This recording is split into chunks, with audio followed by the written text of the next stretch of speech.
Hello everyone, welcome back. In this video, we'll start with our practical question and the last question of this chapter, that is question number 5. ठीक है, चलो question पढ़ते हैं. Question कह रहा था following errors were committed by accountant of गीतदाय चैम. क्रेडिट सेल किया 400 रुपये का टू त्रिवेदी, उसको क्रेडिट में डाल दिया. मतलब ये दो एरर्स है. अब हमें करना क्या, पहले आप देखो.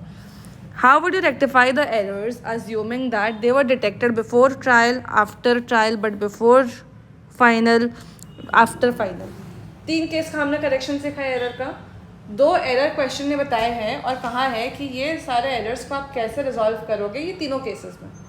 ठीक है, अब देखो सबसे पहला क्या बोलते हैं. क्रेडिट सेल किया था आपने त्रिवेदी एंड कंपनी को और उसके क्रेडिट पे डाल दिया उसके अकाउंट के. ठीक है, तो सबसे पहला आपने जब क्रेडिट सेल किया तो उसकी एंट्री क्या होती.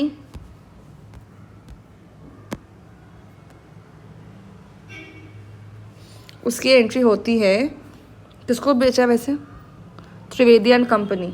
उसकी एंट्री होगी फिर Trivedi and company debit to sales. आपने क्या किया है, इसको डेबिट नहीं करके आपने जब पोस्ट किया ना तो उसको दिखा दिया credit of Trivedi and company. अब ये ठीक कैसे हुए. अगर पहला केस का बात करूं, कितना अमाउंट होगा पहला था वो देखो 400 रुपये से था ना.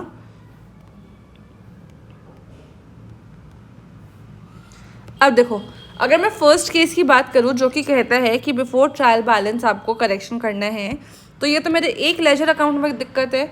मैंने ट्रायल अभी बनाया भी नहीं है, मतलब मैं लेजर तक ही सिर्फ बनाई हूँ. तो मैं क्या करूँगी, मैं इसके लेजर को त्रिवेदी एंड कंपनी के लेजर को ठीक कर दूँगी. ये ठीक कैसे होगा, मैंने क्या किया है, इससे गलती में क्रेडिट किया है पहला चीज़, तो मैं डेबिट कर दूँगी त्रिवेदी को 400 से. इससे क्या होगा, जो मैंने क्रेडिट किया था गलती से वो ठीक होगा. अब मुझे इसे डेबिट भी करना था तो मैं इसे फिर से डेबिट कर दूँगी 400 रुपये से. मतलब ओवरऑल मैं इसे डेबिट कर रही हूँ इन टोटल ऑफ 800 रुपये से. ये कौन सा केस है, बिफोर ट्रायल का. ठीक है, अब सेकंड केस क्या कहता है कि अगर मैंने ट्रायल बना चुका है और डिफरेंस डाला है सस्पेंस अकाउंट में, तो मैं क्या करूँगी, त्रिवेदी को डेबिट कर दूँगी 800 से. और अब मुझे एक जर्नल एंट्री पास करनी होगी जिसमें मैं क्रेडिट कर दूँगी सस्पेंस को 800 रुपये से. ठीक है, अब तीसरा केस देखते हैं कि जहाँ पे मेरा फाइनल बुक्स भी प्रिपेयर हो चुका है. उस केस में हम क्या करते हैं कि जो इनकम और एक्सपेंस का आइटम्स होते हैं उसको डालते हैं पीएनएल में, राइट. लेकिन ये जो मेरा त्रिवेदी है वो तो मेरा इनकम एक्सपेंस का पार्ट ही नहीं है. वो तो मेरे लिए क्या है, वो मेरे लिए एसेट है, लाइबिलिटी, एसेट लाइबिलिटी का पार्ट है. ठीक है, एसेट ये कस्टमर है ना. ठीक है, तो अब मैं क्या करूँगी, थर्ड वाले में भी मेरी ये सेम ही एंट्री हो जाएगी, त्रिवेदी डेबिट टू सस्पेंस 800. ये हमने पहला एरर करेक्ट किया इन 3 डिफरेंट केसेस. ठीक है, पहला केस में क्या बोल रहा था कि मैंने अभी ट्रायल नहीं बनाए हैं तो मैं सिर्फ लेजर बना के रखी हूँ, तो मैं उसके लेजर पर जाके डेबिट साइड पर डाल दूँगी 800 रुपये.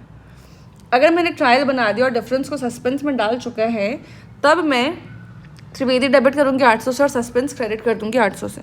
और थर्ड केस से भी सेम ही एंट्री होगा. क्यों, क्योंकि मेरा ये इनकम एक्सपेंस का पार्ट नहीं है. ठीक है, तो हम एक बार एंट्री अपना मैच करते हैं.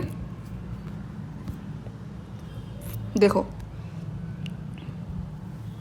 पहले केस में बिफोर ट्रायल में मैं त्रिवेदी को डेबिट कर दूँगी 800 से. After trial but before final accounts में त्रिवेदी डेबिट टू सस्पेंस. और थर्ड वाले केस में भी सेम ही एंट्री हो जाएगा, त्रिवेदी डेबिट टू सस्पेंस. ठीक है, ये हो गया. अब इसके बाद सेकंड वाला एरर क्या कह रहा था, purchase of 420 from Mantri and company passed through sales day book as 240. अब देखो मैंने परचेज किया मंत्री से, मेरी एंट्री होगी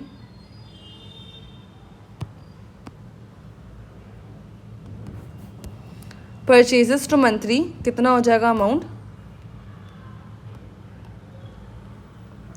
420, राइट. लेकिन मैंने एंट्री किससे पास किया है, मैंने पास कर दिया सेल्स डे बुक से, इट मीन्स कि मैंने एंट्री कर दिया है मंथली टू सेल्स। कितना? 240। ठीक है। अब अगर मेरा कोई, एक सेकेंड, हाँ, मेरा अभी ट्रायल बना नहीं है, ठीक है, तो मैं इस केस में क्या करूँगी करेक्शन के लिए? देखो, आपका ये जर्नल एंट्री में दिक्कत है, ठीक है, तो जर्नल एंट्री मिस्टेक है, तो आप ठीक करने के लिए जर्नल एंट्री से ठीक कर दोगे, जर्नल एंट्री बना के। ठीक है, तो मेरा एंट्री कैसे होगा? सेल्स में डेबिट कर दूंगे सबसे पहली बात 240 से। ठीक है, ये ठीक हो गया। परचेज मुझे डेबिट करना था 420 से, मैं परचेज को डेबिट कर दूंगी 420 से। नेक्स्ट, मैंने मंथली को डेबिट किया था 240 से, जो कि मुझे करना ही नहीं था, तो मैं मंथली को कर दूंगी क्रेडिट 240 से। और मंथली को मुझे जो मैंने परचेज किया है उसके लिए 420 से क्रेडिट करना था, तो ये भी मैं क्रेडिट कर दूंगी टू मंथली 420। ठीक है, तो मेरी बेसिकली एंट्री क्या होगी? सेल्स डेबिट, परचेज डेबिट और टू मंथली सेम ही लेजर, तो हम इस दोनों का टोटल करके दिखा सकते हैं 660 रुपये। ये पहला वाला केस है जब मैंने ट्रायल नहीं बनाया है। सेकंड केस, अगर मैंने ट्रायल बना भी दिया तो भी मेरा यही सेम एंट्री ही जाएगा, डू सेम एंट्री है। ठीक है, लेकिन अगर मेरा फाइनल बुक्स भी प्रिपेयर हो गया है तो उस केस में हम क्या करेंगे? इनकम एक्सपेंस का सारा आइटम्स पीएनएल एडजस्टमेंट में जाता है। इट मीन्स कि ये सेल और ये परचेज मेरा जाएगा पीएनएल एडजस्टमेंट में 240 भी और पीएनएल एडजस्टमेंट में 420 भी, और टू मंथली 660। मतलब बेसिकली पीएनएल एडजस्टमेंट डेबिट हो जाएगा 660 से और मंथली क्रेडिट हो जाएगा 660 से। समझ आया? ये तीनों एंट्री हमने कर लिया। अब हम चेक कर लेते हैं अपना सोल्यूशन। देखो, बिफोर ट्रायल में हमने क्या एंट्री किया था? Sales debit 240, purchase debit 420। Sales 240, purchase 420, to monthly 660, to monthly 660। ये क्लियर है? सेकंड केस में भी हमने सेम ही एंट्री किया, इन्होंने भी सेम एंट्री किया, सेल्स परचेज टू मंथली। लेकिन थर्ड वाले केस में हमने क्या दिखाया? Profit and loss to monthly 660, profit and loss to monthly 660। ये भी हो गया। तो हमारा सारा एंट्रीज कंप्लीट, ये chapter complete, rectification of errors खत्म। ठीक है, कोई भी डाउट हो कमेंट सेक्शन पे आप पूछ सकते हो, मैं उसको रिप्लाई करूँगी। ठीक है, इंस्टाग्राम टेलीग्राम आप चैनल ज्वाइन कर सकते हो अपडेट्स एंड ऑल के लिए। ठीक है, नेक्स्ट वीडियो में मिलेंगे नेक्स्ट चैप्टर के साथ। Probably I will start with inventories. Okay, तब तक चैनल सब्सक्राइब करना, वीडियो लाइक करना और दोस्तों के साथ शेयर करना मत भूलना। मिलते हैं नेक्स्ट वीडियो में, बाय।